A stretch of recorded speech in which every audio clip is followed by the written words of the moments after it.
দর্শকবৃন্দ আসসালামু আলাইকুম। এসবির সাবেক প্রধান মইনুল ইসলামের পলাতক জীবনের গল্প শোনালেন। চলুন আমরা সবাই আরেকটু ঘুরে আসি, শুনে আসি। কিভাবে দেশ ছেড়েছিলেন বা কোথায় আত্মগোপনে ছিলেন, দীর্ঘ নীরবতা ভেঙে অবশেষে নিজেই সেই জল্পনার অবসান ঘটালেন পুলিশের স্পেশাল ব্রাঞ্চ এসবির সাবেক প্রধান মনিরুল ইসলাম। 5ই আগস্ট ছাত্র জনতার গণ অভ্যুত্থানের পর থেকে তার অবস্থান নিয়েছিল নানামুখী গুঞ্জন। কখনো শোনা গেছে তিনি ভারতে পালিয়েছেন, আবার কখনো চাউর হয়েছে দেশেই ঘাপটি মেরে আছেন।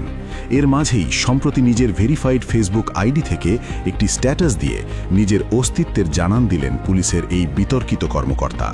নিজের একটি ছবি শেয়ার করে মনিরুল ইসলাম তার পোস্টে লিখেছেন এক চাঞ্চল্যকর অভিজ্ঞতার কথা। তিনি দাবি করেন 5ই আগস্ট সরকার পতনের পর তিনি সেনা হেফাজতে ছিলেন। সেই সময়টিতে মোবাইল ফোন জব্দ করার আগ পর্যন্ত প্রতিদিন তার এক বিদেশি বন্ধু তার সাথে যোগাযোগ করতেন। মনিরুল উল্লেখ করেন তিনি এবং তার পরিবার সেই সময় চরম নিরাপত্তাহীনতা ও উদ্বেগের মধ্যে দিন কাটাচ্ছিলেন। সেই কঠিন সময়ে তার বিদেশি বন্ধু তাকে মানসিক শক্তি যোগাতে একটি যুদ্ধ বিমানের উদাহরণ দিয়েছিলেন। বন্ধুটি তাকে বলেছিলেন সেই যুদ্ধবিমানের কথা যা সময়ের প্রয়োজনে মুহূর্তেই নিজের গতিপথ ও কৌশল বদলে ফেলতে পারে। বন্ধুর সেই পরামর্শকে পুঁজি করে মনিরুল এখন নিজেকে বদলে ফেলার চেষ্টা করছেন বলে পোস্টে উল্লেখ করেছেন। তবে নিজেকে বদলে ফেলার এই আকুতি বা দাবিকে সাধারণ মানুষ খুব একটা সহজভাবে নিচ্ছেন না, বরং একে তার নতুন কোনো নাটক বা বাঁচার কৌশল হিসেবেই দেখছেন নেটিজেনরা। সামাজিক যোগাযোগ মাধ্যমে মুহূর্তেই ভাইরাল হওয়া সেই পোস্ট ঘিরে শুরু হয়েছে তীব্র সমালোচনা। অনেকেই মন্তব্য করেছেন হাজারো মানুষকে জঙ্গি সাজিয়ে জীবন ধ্বংস করা এবং গুম খুনের নীল নকশা বাস্তবায়নকারী এই কর্মকর্তার এখন সাধু সাজার চেষ্টা অভিনয় ছাড়া আর কিছু নয়।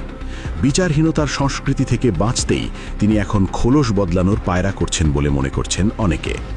এদিকে মনিরুল ইসলামের দেশত্যাগের গুঞ্জন নিয়ে এর আগে গণমাধ্যমে বেশ কিছু খবর প্রকাশিত হয়েছিল। কিছুদিন আগে সামাজিক যোগাযোগ মাধ্যমে ছড়িয়ে পড়া কয়েকটি ছবিতে দেখা যায় তিনি জিন্স ও শার্ট পরিহিত অবস্থায় একটি দোকানে কেনাকাটা করছেন। দাবি করা হয়েছিল ছবিগুলো ভারতের দিল্লির কোনো একটি মার্কেটের।